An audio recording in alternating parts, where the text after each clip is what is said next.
Okay. Good morning, everybody. I am Rachel Loria with the New York Council on Problem Gambling, and I'm just here to introduce today's webinar and introduce you to Stellianos, and let you know that today's session is eligible for one OASAS CEU, so for CPP or KSAC. If you have any questions about accessing your continuing ed credit, you can let me know at the end or use the NYCPG training email, which I will put into the chat box. So you can copy and paste that if you have any questions. Today's webinar is the first of a series, Preventing Underage Gambling. So we're really glad to have you guys all here today. Please just remember to keep yourselves muted until Stell tells you that you can participate by speaking out. So without further ado, I think many of you guys already know Stellianos, but here he is, Stellianos Canaletos. All right. Good morning, everybody. I hope we're all enjoying a pleasant Wednesday. I'm really excited to do this webinar. I think it's a great thing.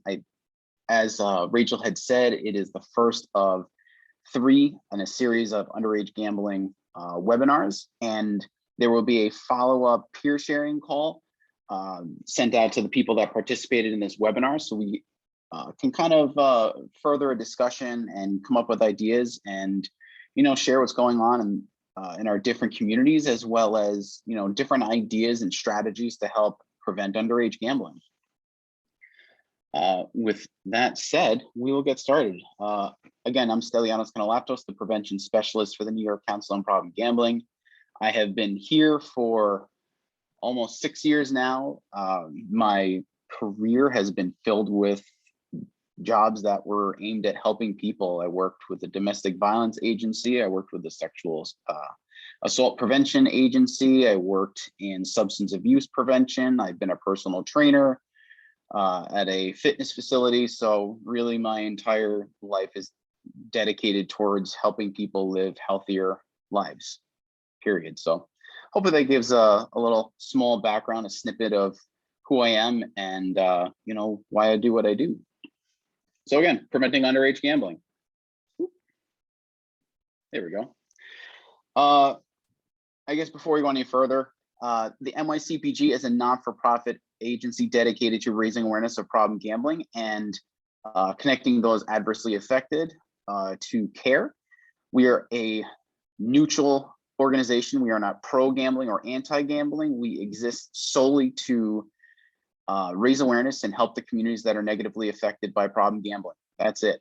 So real simple, and just wanted to make sure we throw that out there. Course outline, in case you haven't read it, we're going to define underage gambling, discuss the adolescent brain and how it relates to the issues of underage gambling, identify risks associated with underage gambling and ways that we can prevent it. Okay. I'm going to check the chat. Rachel, has anything popped up on the chat that I need to be aware of?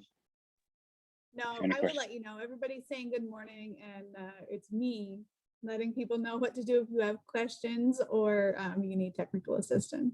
Sounds perfect. Sounds perfect. All right. So moving right along. Gambling defined, very simple. We break it down into a very simple definition, which is risking something of value on a game of chance for a desired outcome.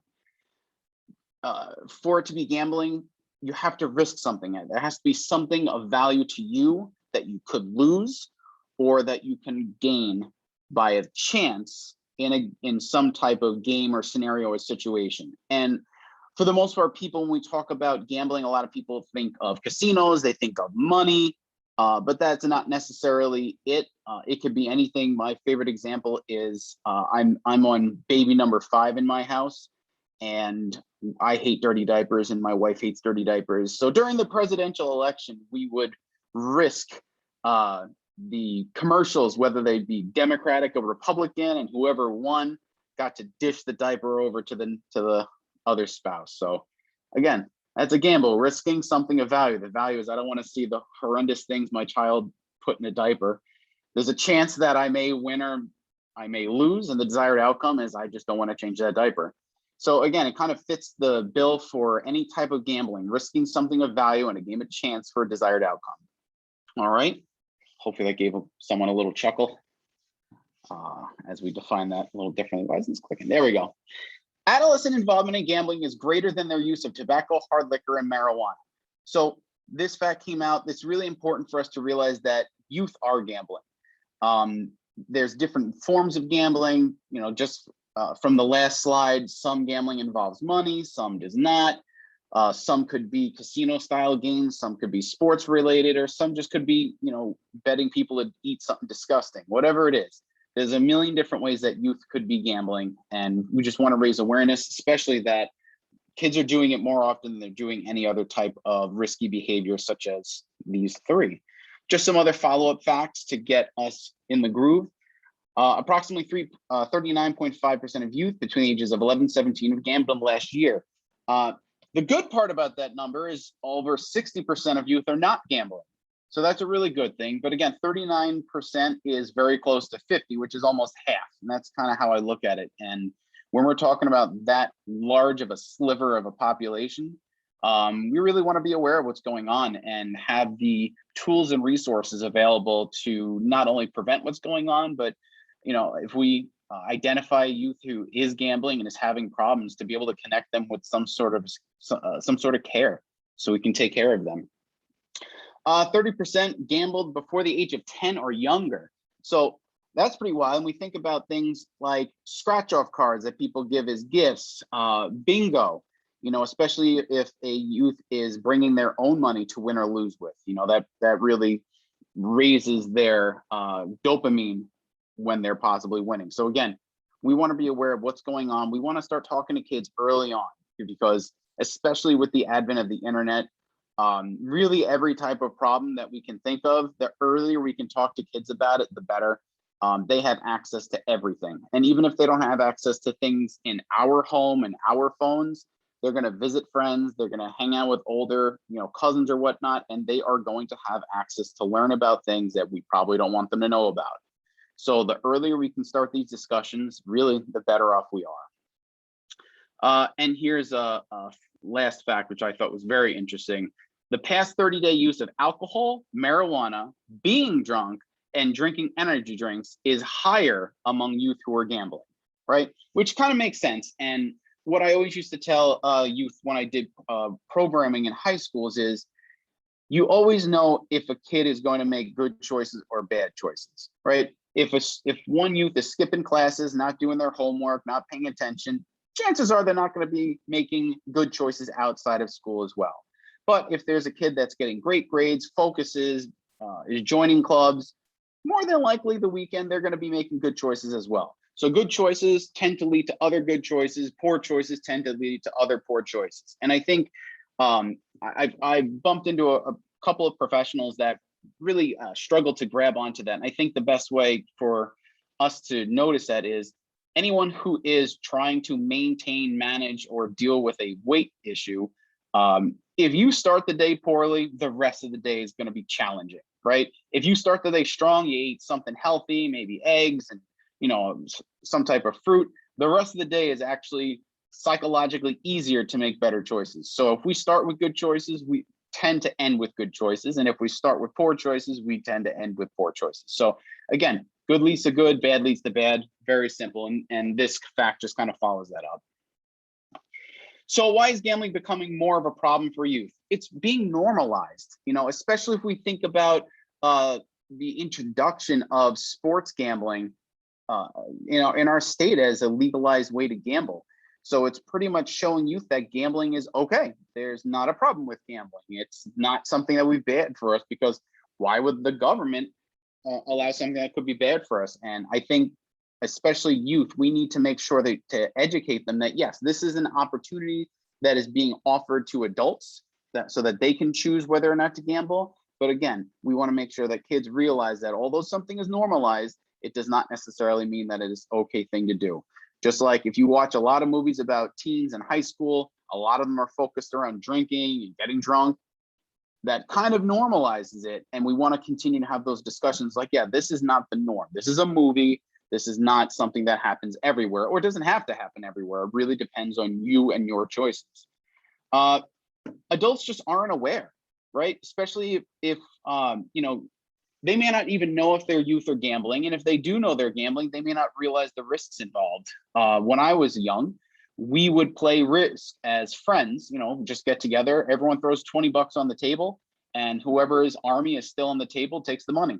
That's gambling, you know, and we would do that right in our, you know, homes with our parents, and they'd bring us sodas and food. And, you know, the big argument that they always said was, at least they're not doing drugs and drinking. But what they didn't realize is, if we're doing risky choices like this, more than likely we're making other risky choices, which, you know, was the trend for most friends of mine. Media is just hammering us with advertisements, which makes sense. It's a business. They're trying to raise awareness. They're trying to get people to buy into their product, you know, so from a business standpoint, that's what they're supposed to do. But from a standpoint of youth understanding what gambling is, what the risks are, you know, and how to protect themselves, the media is just overwhelming, you know, especially if people are interested in sports right now. You know, advertisements specifically during sporting games, conversations and specific shows are focused on gambling, focused on the odds. And I think that kind of leads into the promotion of gambling, which is the fourth point, which is, as long as we keep pushing this and promoting it, it will normalize it, which in turn will confuse youth to think that this is an okay thing for them to do, that it's a harmless thing for youth to do. And those are all falsehoods. Why are they false? Right? What makes the adolescent more at risk? Does anyone, can anyone please put in the chat, what makes adolescents more at risk for developing a problem with gambling?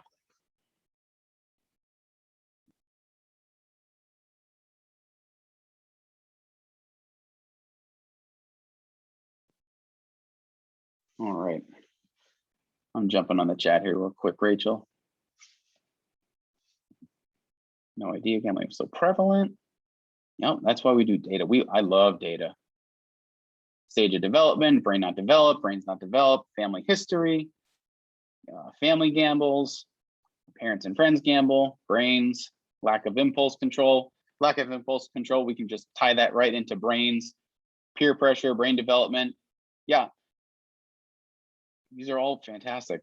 So the main reason is that their brains are on fire. They're just going crazy. And anyone who has a teenager knows that these kids are nuts. They're just all over the place. I don't have teenagers yet. I'm planning on a much larger amount of gray hair during that time period of my life, from what I've heard from other people. But I think what we need to realize is that youth are not particularly trying to be, you know, uncontrollable or make crazy decisions. What's going on during that time period is, up until that point, their brains are making as many connections as possible, trying to find patterns, trying to figure out what feels good, what doesn't feel good, what, you know, what makes them feel guilty about doing, what makes them feel proud about doing. And their brains are making just a ridiculous amount of connections. And now they're going through a pruning process during their teen years. So they're not actually capable of making the best choices for themselves, because there's too many things going on, and their brain hasn't pruned out and developed itself to make stronger connections with what is good and what is a good choice, versus just all these connections everywhere, which is why teens tend to make all random decisions. And I think the easiest one is, Tina's my best friend this week, and then next week, oh, I hate Tina, she's not my friend anymore, you know, she's ruining my life. And then the week after that, they're friends again. Because they're flying. Their brain is just developing and going through changes so quickly that they can't even keep up with it, which is why parents can't keep up with it. So in this development stage, especially this stage and earlier, we want to make sure that their brains are not developing positive connections with gambling, because that will eventually solidify into what their brain feels is the best way, or one of the best ways, to feel good, hence addiction, right? So we want to avoid that. We want to make sure that even if there's peer pressure, even if there's a family history, easy access to internet, being able to see people gambling, all that stuff can hopefully be prevented as an onset trigger if the youth have not been exposed and have not developed that feeling, that great win where their brain is just, lighting up and says, that's the way to feel good. We need to do that more often, right?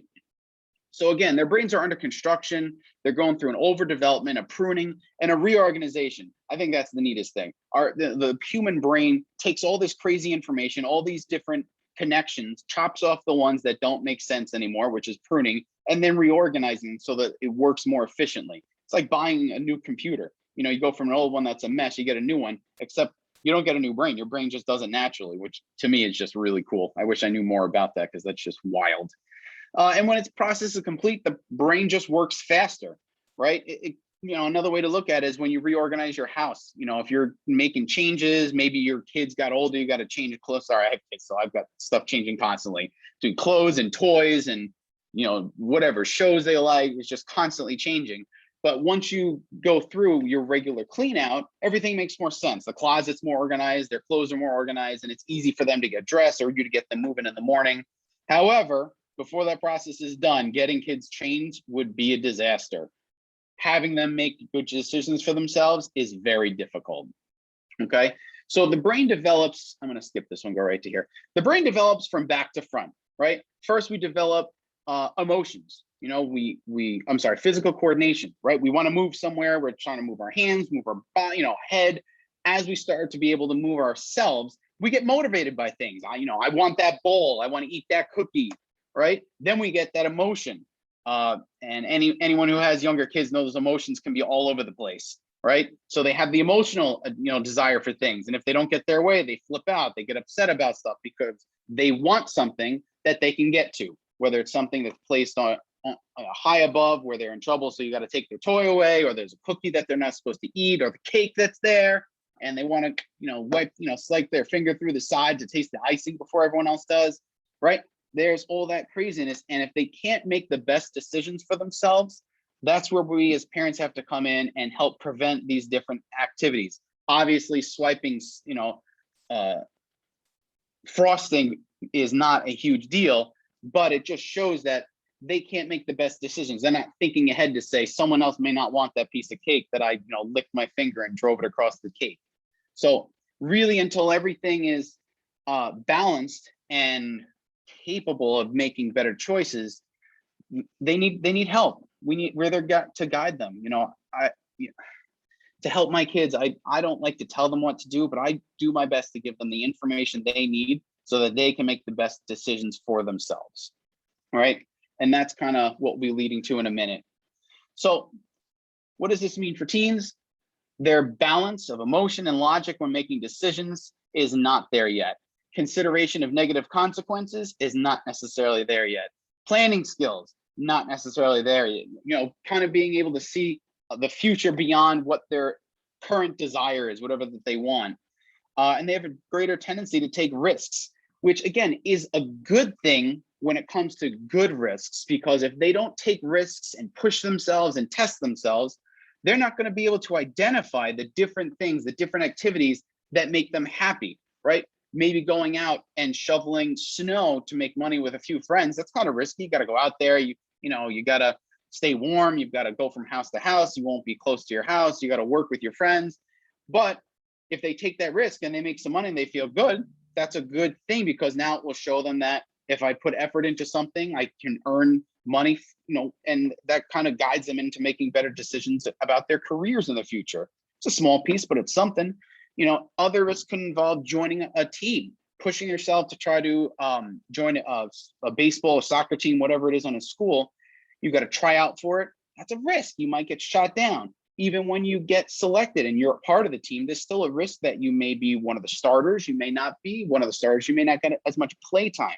So again, these are all different risks, which are all these different connections that the youth's brain are making, which make it very difficult for them to make a great decision on their own because there's too much going on.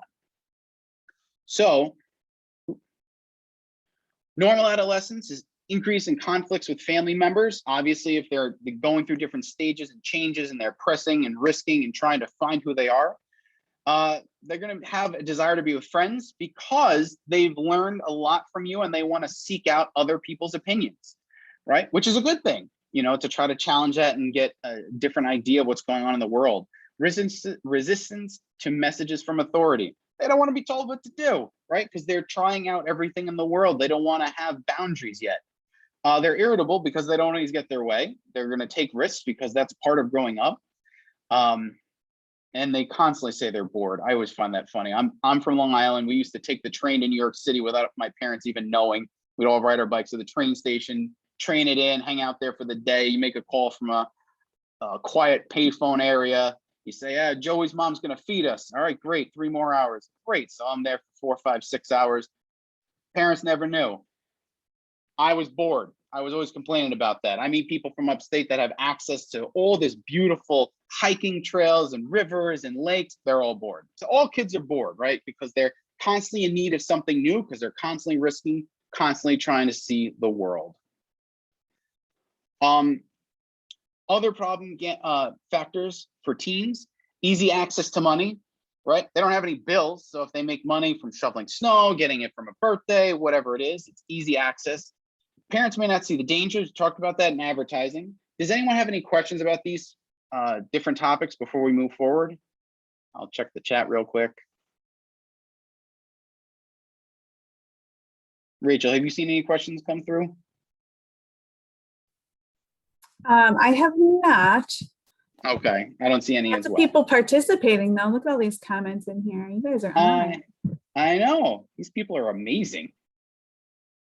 And we talked about gambling advertising. I can read through those paragraphs, but that just would be boring. The real thing is there is a ton of money being spent on advertising because, again, these are big businesses who are trying to make more money, right? So we need to educate youth to say, okay, we're getting all these ads.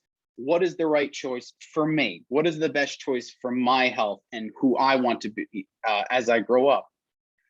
So with that being said, facts about underage gambling. So some of the risk factors and problems are delinquency and persistent problem behaviors, right? Not showing up to school, not making good choices, not doing homework, family attitudes and involvement. They may have problems with their family. They may be struggling with their connections. They may try to run away, lack of parental objection to youth gambling. If kids don't know that their parents are not for youth gambling, not against, my goodness. If youth don't know that their parents are against underage gambling, they're going to think it's okay.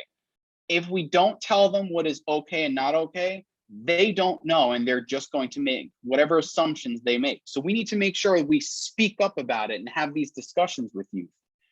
The early win, I think that kind of goes with anything, right? If I'm a young person, I got to scratch off. I scratch off and I win. I am super excited, right? I am just out of this world. I made money for free. Someone gave me this card. If I bought it for myself, it would cost $2.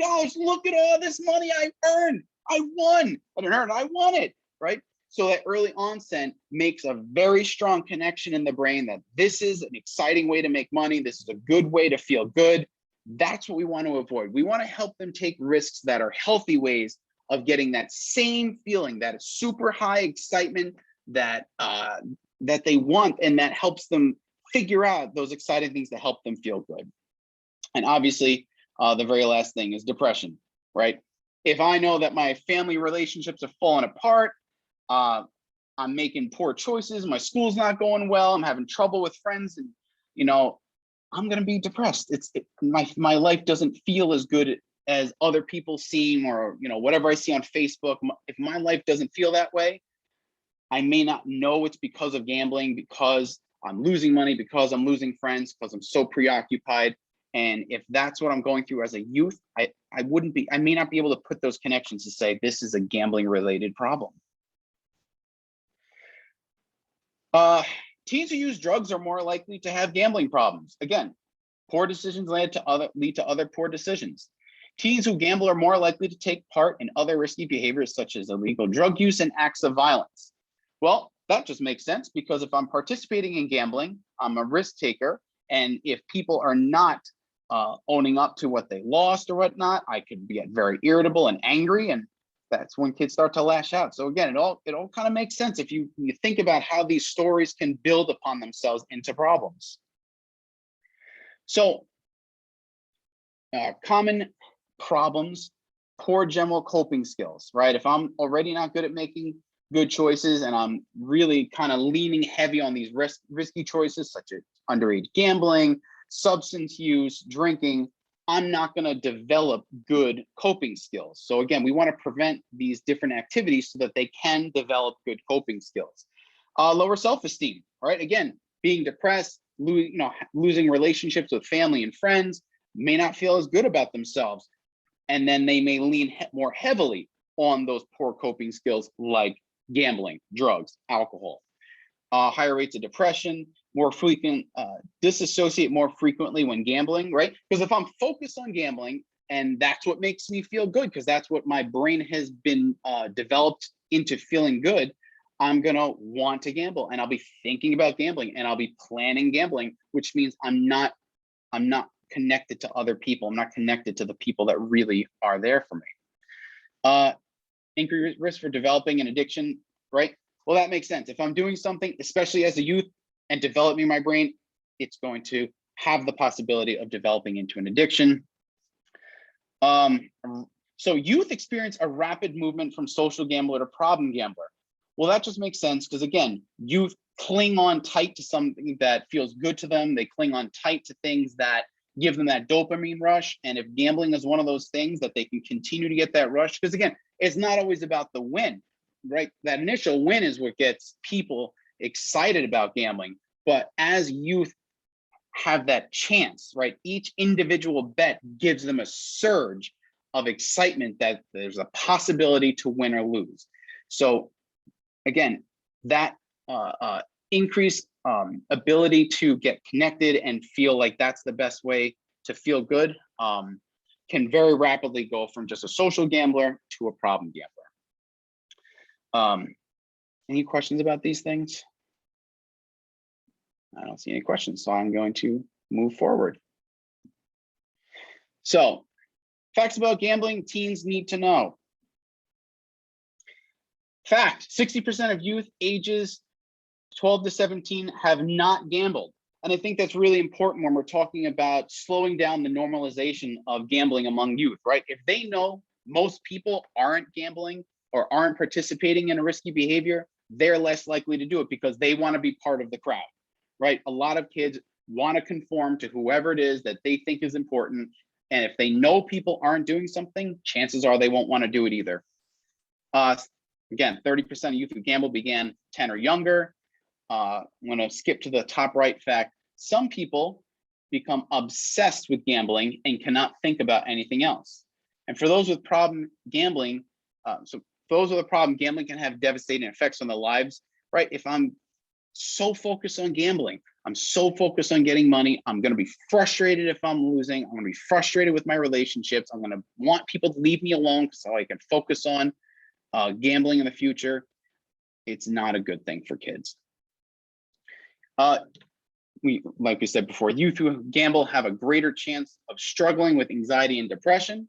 Obviously, if they're struggling with different facets of their life, whether it's relationships, finances, schoolwork, all those things, if they don't want to not do well, which every kid wants to do well at something, if everything's falling apart, they're going to have more anxiety and depression. Video games. Video game requires skills. The more you play, the better you can become. If youth believe that they can gamble more often and get better at something, then they're going to continue to do it. For instance, sports betting, and I only bring that up again because this is in the news a lot. A lot of people believe that they've been following sports, they know what's going on, they believe they're going to win. They believe that if they bet, they're going to win more often because they know a lot more.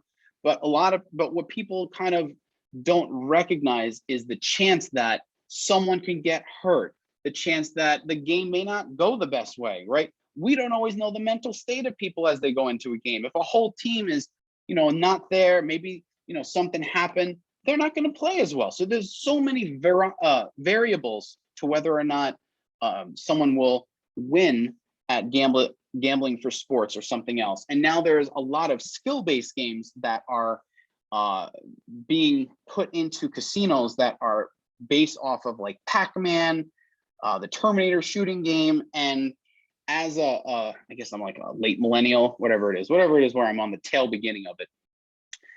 If I've played those games and I've gotten better as I've played them more often, I will believe that I can be better at them because I've had the practice. But what people don't recognize and realize is that even those skill-based games have an algorithm. They have an algorithm built in to decide whether or not you're going to win or lose. So no matter how skilled somebody is at these particular games, it's still not a guaranteed win. Even if you're the best, it's not a guaranteed win. And the simplest thing that I think about when it comes to these skill-based games is if you're doing a shooting game, who's to say that the screen is not going to register a certain shot that goes against, is not in your favor, right? Again, they're all computer generated games that have algorithms built in, and youth need to understand that those algorithms are not in their favor. In the long run, mathematically or more, the more you gamble, the more you lose, right? Especially when we think about chasing. Chasing losses is a huge piece of problems with gambling, right? I lost today. I've got to go back in there. I need to win back everything that I lost. That belief that they can come back on top and they'll win more is a big problem. And the reason why it's a problem is people tend to focus on the money they won, not the money they lost in the long run. So if I go, my dad's a perfect example. He goes to a casino minimum of 4 times a year. He'll lose money at least 3 out of those 4 times. But the one time every 2 or 3 years that he wins money, he brags about it constantly because that's the one he wants to focus on. No one wants to focus on the losses. So his brain is dead set on that win day. I'm going to go back. I'm going to win again because I've gotten better. I know what I'm doing. And then 2 or 3 years go by where he just does nothing but lose money. So again, this issue of only seeing what you want to see, which is usually those wins, is a big problem. And then again, mathematically, the kids cannot think so far ahead to say, if I'm losing a bunch of money, maybe I can't buy that bike I want or that video game I want. So we need to help guide them to understand these things and help them figure out mathematically what is a better option, whether it's to gamble that money or save that money. Knowing the rules of a game can help you make decisions while playing, but it won't increase your chances of winning. Again, same thing with those video games we talked about, sports gambling. Even if I know all the rules, I know a ton of statistics, it's still gambling and the odds are not in a gambler's favor, right? There's algorithms, there's plans, there's things built in so that whoever is running that type of gambling operation, they're going to make money. Again, it's a business. They want to make money. They don't want to dish out cash to people. Each play is an entirely new random event. I think that's something really important for people to realize, especially youth, is that, flipping a coin is a perfect example. I flip the coin, I get heads, flip the coin, I get heads, flip the coin, I get heads. Well, I have to get tails next because obviously the coin doesn't want to give me too many head sizes. The coin has no idea. And every time the coin is flipped, it is a 50-50 shot of what side that coin is going to land on. For youth, we need to help them understand that just because they got heads 1,000 times in a row, that 1,001th time is not a guaranteed tails. It can still land heads. Every single flip is its own individual situation. I see 3 things here. Quick question. What is the most prevalent type of gambling in children age 10 or younger? Good question. I will answer that real quickly. The most prevalent type of gambling is lottery and scratch-offs. And although youth are not of age to participate in those types of activities, again, this is where parents and adults come in, where they are, supplying these different ways of gambling, whether it's going up and allowing the kids to pick the numbers for the Mega Million, getting scratch-offs for them, allowing them to pick the numbers for quick draw at a restaurant. So that's the number one way. Sports gambling is right behind it. So that's how youth are gambling. Video games, that's my answer. Okay, so it's not video games. Good question about the video games. The latest research that we have did not ask questions about video games. I think it's important to realize that esports is a rapidly growing way that youth can gamble, or anyone can gamble for that matter. And since it's so new, it's not in research really prevalently right now.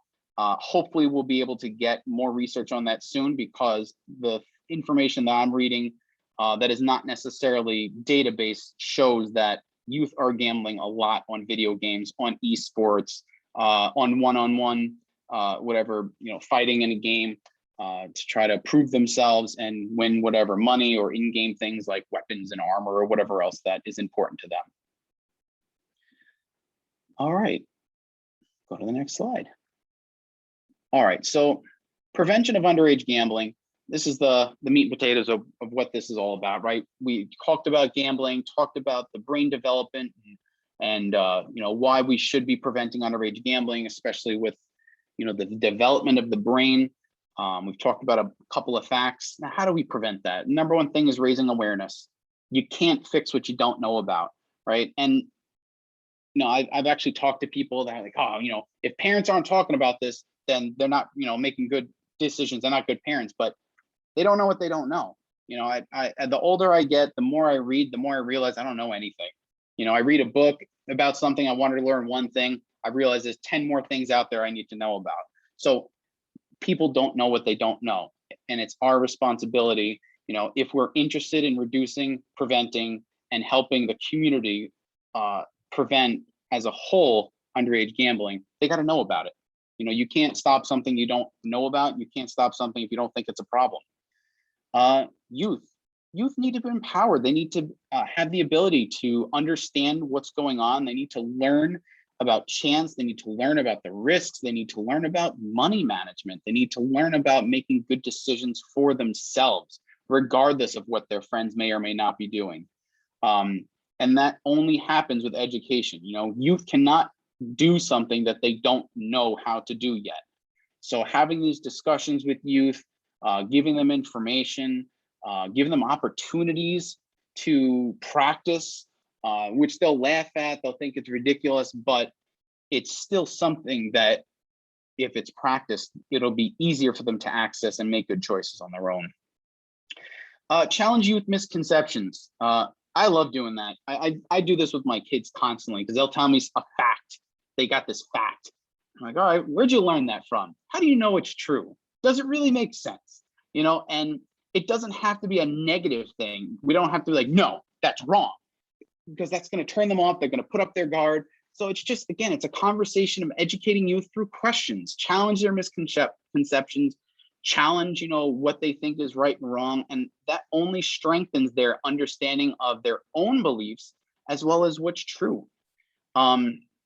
Strengthening youth media literacy initiatives. This is another thing I do with my kids. If they see a commercial about this really cool toy and they're like, God, Dad, I want that so bad. And I'm like, yeah, but do you think the toy is going to be exactly like you saw in the commercial? Do you think the toy is going to be able to talk for itself? And we have those conversations about the media and how, commercials aren't necessarily, fact-based. They could just be opinion. They could be a storytelling.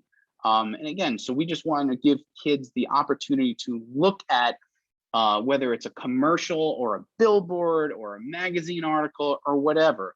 And especially social media. I went on Facebook today for the first time in like a week, and 3 of the first 10 posts were all ads.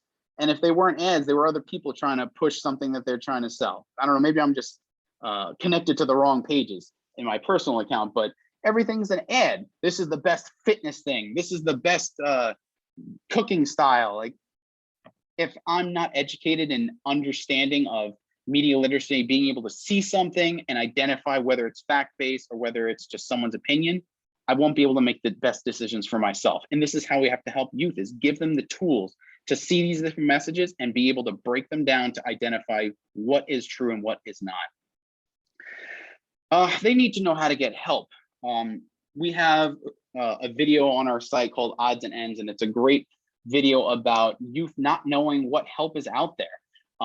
They go and talk to an adult, they talk to a professional to, to say, I think this is a problem. They may not even realize it's a problem. They just know that something's not right with their friend. But if they don't know, A, that problem gambling is a big problem for youth who gamble underage, or B, that there is help available, they're not going to be able to really be supportive and help their friends out, or even get them self-help. So it's important, again, raising that awareness about underage gambling, the problems with it, and where help is available. In New York State, you can get help by contacting your local problem gambling resource center, and those amazing shining star individuals will connect anyone that is negatively affected by gambling to the resources, services, or treatment services that they are looking for. So they are amazing people. They make me feel like I need to up my game to be a good person. Analyze gifts, prizes, and events to ensure that they not promote pro-gambling messaging.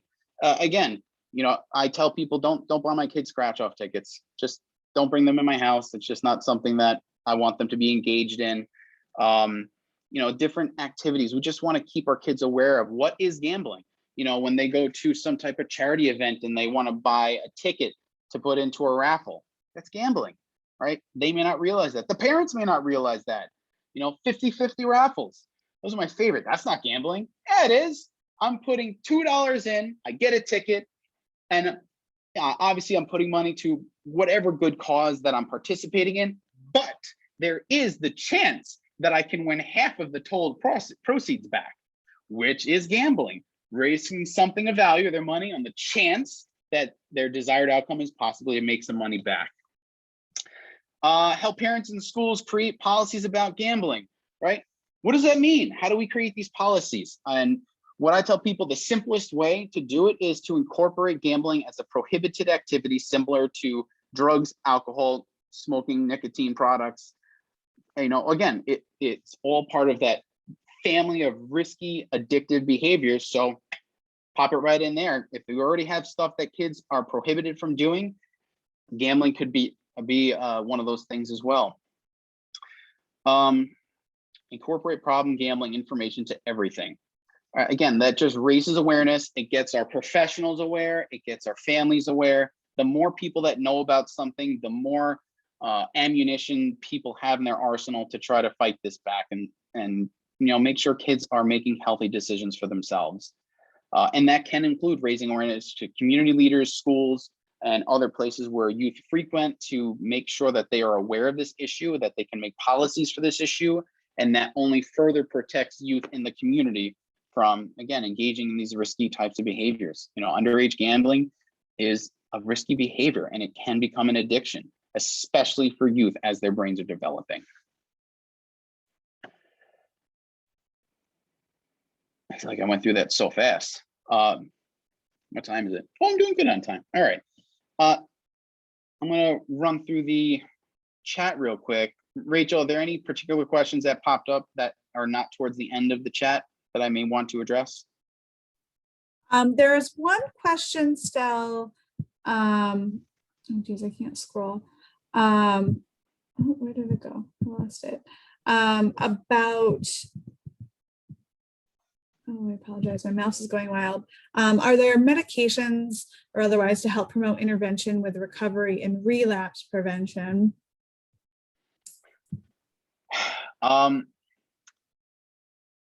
I don't know the answer to that, and I definitely don't feel that I would be the right person to answer that. Rachel, I don't mean to put you on the spot. Is that something that you know about or would be comfortable addressing, or I can just tell there everyone are that I will? No medications that are clinically explored for the treatment of problem gambling. If you look at our training center, there is a pre-recorded webinar that you can watch about medications that might help with that a little bit if you want some more information, but there's not anything that is intended specifically for helping somebody to stop gambling problematically. And then still there is another question How is the state of New York addressing the impact of lottery in youth gambling? If lottery is one major vehicle of youth gambling, why are so many communities at risk? I Or see that excuse me, question. why are so many in at-risk communities? Sorry about that. That's okay. Are you saying, Spencer, are you saying that, are you asking why is a lottery accessible in communities that are at risk? I assume that's the question. So that's Yeah, I'm saying that being that that's a sort of vehicle where, you know, it impacts youth in addition to families, is there a targeted approach to addressing the actual placing of 3 or 4 lotteries in the same less than 2 blocks away in at-risk communities where if you're trying to sort of address this issue, I know you address the family, you address the children, but then now you continue to build the sort of vehicles around, which makes it harder to sort of move away from that area of gambling. So is the state doing anything to say, hey, you can only have 1 lottery within 10 blocks of or 20 blocks of, because it just seems like it's a unaddressed area? that's a really interesting question. I don't have the answer to that. Rachel, do you have any insight on that? I have an idea, but is there anything that you know off your head? I don't, not that I can say right now. Yeah, and I think when I think about the placement of lottery, stores that offer the lottery, I think about it like McDonald's. You know, there's a McDonald's everywhere, and in communities that are more likely to buy McDonald's, you'll find them closer to each other. You know, in our country, there's literally, I think I read somewhere that there's only 150 miles between 2 McDonald's, and that's the furthest distance. They are everywhere because people buy McDonald's, and you will find them in communities where people have less access to healthy foods, less access to access, I apologize, to fresh fruit and fresh vegetables. There will be more McDonald's, more fast food joints, because again, if people are buying it, they're gonna put more options there for people, because again, those are businesses. In this case with the lottery, you know, they're trying to promote the lottery, and I don't know if there are any restrictions, but it does make sense that if a community is more apt to purchasing lottery tickets, that people that are looking to get tickets purchased would put more options and opportunities within those communities. So I don't know if there are any specific stipulations or any restrictions to how many lottery terminals or businesses that offer the lottery are allowed to have in a specific area or square miles. But that is something I can definitely look into. I will actually write myself a note, and I will send out if there's anything that I can offer people, because that's a very good question.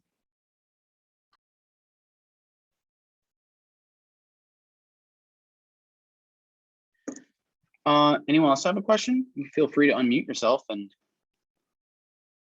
ask. I did that good of a job? I mean, let's be honest. Anyone who knows me knows I already think I'm great, so I won't fit through the door if I have to leave with this size ego after this. Yes, Rachel, you're right. The Gaming Commission is the right place. So what I really want to leave everyone with, to my understanding, we talked about who is in this webinar, and it seems like most people are pretty aware of risky choices, brain development. I think when it comes to underage gambling, I always spend a lot of time talking about the fact that kids' brains can develop addicted to or leaning towards using gambling as a coping mechanism, because a lot of the times people are not thinking that although it's not a substance, there's not like, I'm not putting alcohol or a chemical in my body, I can't get addicted to it that way. But the fact is, if our brains feel good about something, our brains are going to be more likely to do that activity. And as our brains are developing, even as an adult, if I start engaging in something, I'm like, oh, that was fun. I'm going to want to do that more often. You know, like I never heard of frisbee golf before I went to college, and I thought that was a ridiculous activity. And then I played frisbee golf and had a blast. So I enjoy frisbee golf, right? It's a silly example, but again, if we do something that our brain says this is great, our brain will either continue to or begin to develop a connection saying, if I'm in a bad mood or I'm in a bad way or I'm trying to feel connected or I want to socialize, that's the activity that felt good. I'm going to do that more often, which is the big problem with youth, because again, their brains are developing and they'll solidify a solid connection with gambling that they may struggle with the rest of their life. So we just want to make sure that we're raising awareness and giving kids the best opportunity they can get to live the best lives as they get older. Which gambling screening tool do you recommend for the youth population? Rachel, that's a you question. Are you there, Rachel? Did I lose you? Rachel's our treatment and recovery bureau director, and she's amazing, and she would definitely know which one is best. Rachel, do you know the answer to that question? Which screening tool is best for youth, or just generally whatever's a good tool just works for all populations?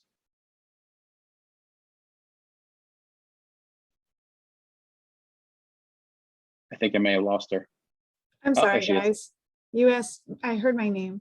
You asked me You a did. question. Yes, someone asked the question of which gambling screening tool do we recommend for youth population? I would Okay. assume that any tool that's good for adults would be good for kids, but do you know of one that is specialized for assessing youth? There is one that is specialized for youth. Now that I'm on the spot, I'm getting all of the letters of all the screens mixed up in my head. Give me a second and I will pop it into the chat so you guys can take a look at it. Okay, no problem. And if you can find that, I wrote a note for myself, and we'll make sure we get that information out to everybody. I'll get it for you. All right. Thank you. I'm glad the presentation was good. Compliments. I'm just glad that I'm hoping everyone learned something and could walk away with something from here. Fascinating topic, lots of information, very informative. Live bet as community service to screen youth. The live bet is a great way to get a quick view to see if gambling is a problem.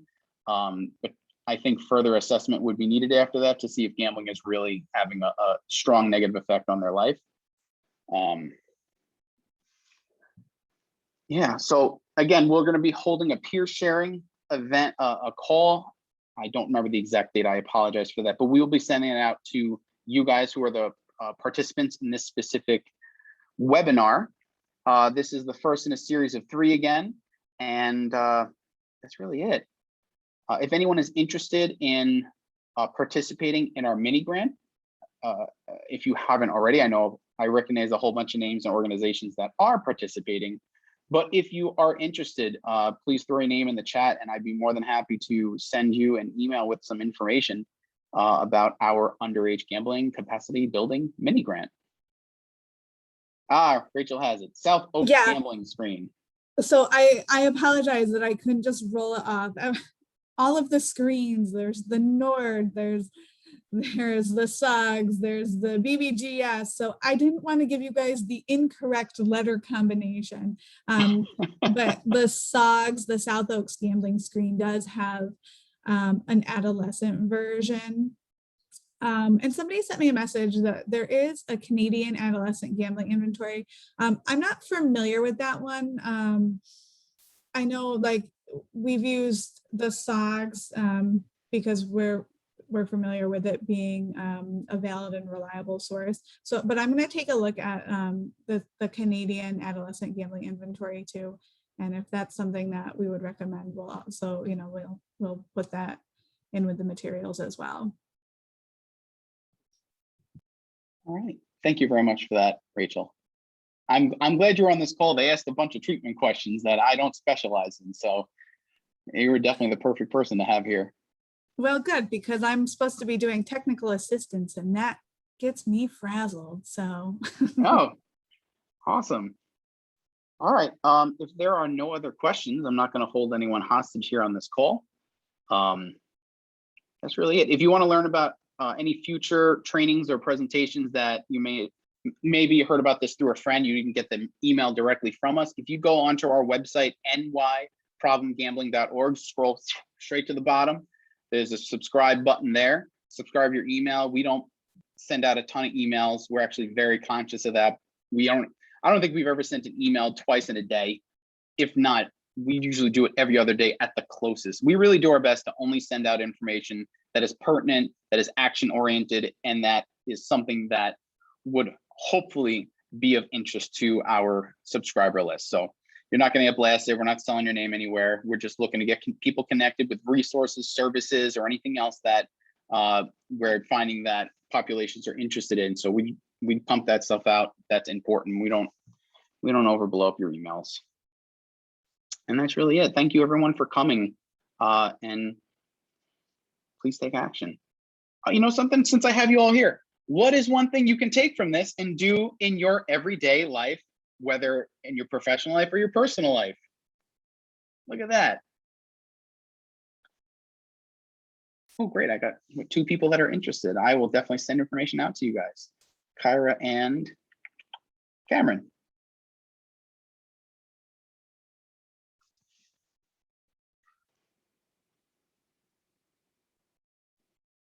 The slides, Rachel, these slides weren't put on the training center. Oh, they couldn't have been, because I actually made updates. I updated the statistics with more recent information. So yep, we'll get the slides onto the training center by next week. I know Jamie, who really does all the work in the training center, is on vacation this week, so we'll get them up by next week. So please be patient with that. And I see you guys have a great list of things that you can do. I love how they're like real actual things you can do. I know. You want to read those off? You want me to read them off? No, you read them. All right. Mindful of gifts to kids, not buy tickets as gifts, can pay attention to the various things that are everyday activities but are gambling. Start building more social media awareness campaigns. Don't buy scratch-offs for youth. Limit children's video time. I apologize. Share info with as many people as possible. No lottery tickets for kids. Copy of slides. Raising awareness and educating people, talking about it with friends and kids. No lottery tickets for kids. That one definitely hammered home, the lottery tickets, I see that. Video games leading to gambling was an eye-opener. Talk about it. Absolutely, have those conversations. Anyone able to access CEU certification? Rachel, that might be more towards you. Talk about youth gambling to family, discuss healthy gaming strategies. As a gamer myself, I don't think completely minimizing is a good option, but looking at healthy options. Again, having those discussions so youth can make the best decisions for themselves. Be aware of what your kids are doing. That's a hard one. You know, I have kids, they're in the tattletale age. And even now, I try my best to ask questions, but if you don't ask the exact specific question that's going to get that information, sometimes you don't get it for a couple of weeks. They'll come out with something random. And you can tell me about this. I go, you didn't ask. Learn useful statistics to share with colleagues. These are all great tips. And again, we're just looking for small things, because if one person does 10 things, that's 10 things. But if 100 people do one thing, that's 100 things. So we're not asking for people to go crazy about things and rearranging your whole life, but start with one action. And from that, you can add on and add on. Rachel, did you want to talk about CEs? Sure do. So for any of you guys who have taken courses in our training center before, the process is going to be the same. You'll need to fill out the evaluation, which is in the general. Let me look at the site and get the exact language. In the course content and general evaluation, you'll need to, right now, if you look at your training center, you'll see today's date, the UAG webinar number 1, there's a check mark next to it. Right below that is going to be the general course evaluation. You'll need to fill that out. And then once you've done that, you'll be able to go back and fill out the assessment for your continuing ed credits. So you'll need to do this general course evaluation before you can do the the one for the CEUs. If anybody wants to see that, I will share my screen and show you guys what that looks like. But again, if you've taken courses with us before and you've been able to navigate it, the process is going to be exactly the same. So, Stella, I'm going to bump you out and share my slide, or slides, not slides, my actual screen here. Okay. I'm going to stop sharing anyway. There you go. So that folks can see it. So you guys can see when you are logged into the training center, this is what it looks like. You've all been at this page. That's how you got into the webinar. And we'll click on course evaluation. And I'm going to take the evaluation right now. And Stella, I think you did a really good job with this today. You're getting Thank you high very marks much. here. Got a little scattered towards the end, but I think it all came together. Right. Yes, you know what? I will. Even though I work in the field, it just makes me renewed in the thinking like, yeah, I got to make sure I talk to my kids about that. I'm staying in a rented house right now and there's poker chips on the table. So that'll be a good thing to remind me to talk with my kids about it. All right, and then I go back to today's course. And now it says finished. I finished the course content and general evaluation. So now I can go into the evaluation. For CEUs, you got to click register, quick and easy, and then continue or click down here, either way. And it's going to open. And this is going to be asking the questions that you need related to the course content. Make sure you click save. If you do not click save, it will not work.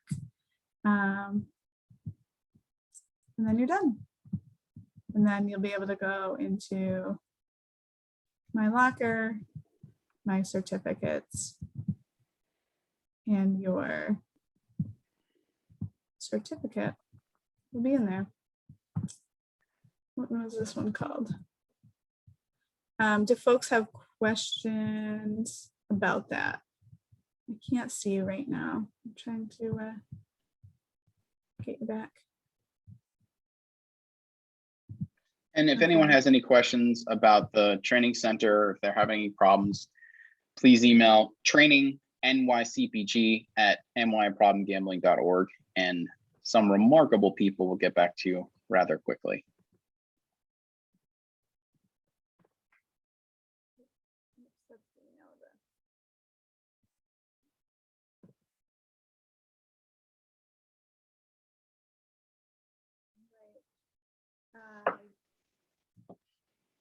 So if anybody doesn't have any specific questions right now, we will end, and you can always shoot that email address any questions that you might have, and I will get back to you. Thank you guys all for being here today. Thank you very much. We look forward to seeing you next time, and for number 2 in the series, and the process will be the same to register and then also to get into the training center. So if you were able to figure it out today, you'll be able to do it again next time. Look forward to seeing you then. All right, wonderful. Thank you, Rachel. Thank you, everyone, for coming. Again, hopefully you learned something, take something away. And I hope to see you at the next webinar. Have a great day, everybody. Thank you.